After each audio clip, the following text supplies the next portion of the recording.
ছেলে পেলেরা নামাজ পড়ে না, বাসায় নামাজ বাধ্যতামূলক না, বাসায় মোবাইল ফোন বাধ্যতামূলক, বাসায় ডিশ অ্যান্টিনা বাধ্যতামূলক। আজকে নতুন জামা সবাইকে কিনতে হবে বাধ্যতামূলক, কিন্তু নামাজ বাধ্যতামূলক না। কোন রকম নামাজ পড়েছে, অনেকে 5 ওয়াক্ত নামাজও পড়ে না। 5 ওয়াক্ত নামাজটা ফরজ, এই চেতনাটা হারায় যাচ্ছে।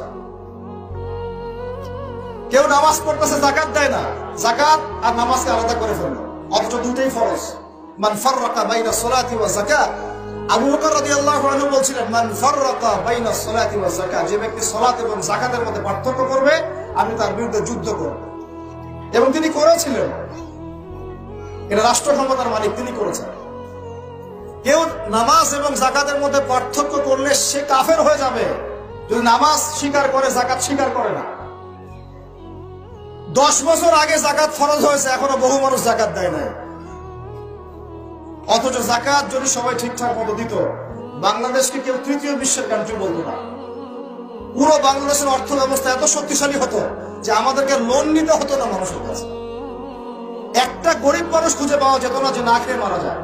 আমি আল্লাহর কসম করে বলতেছি এই কথাটা, এমনি এমনি কথা বলতেছি। যাকাত ভিত্তিক অর্থ ব্যবস্থা আমাদের মধ্যে চালু নাই।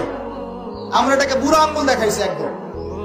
আমরা কোরআন এবং হাদিসে বর্ণিত আল্লাহ পাকের যে বিধান, এগুলোকে বৃদ্ধাঙ্গুল দেখাচ্ছি।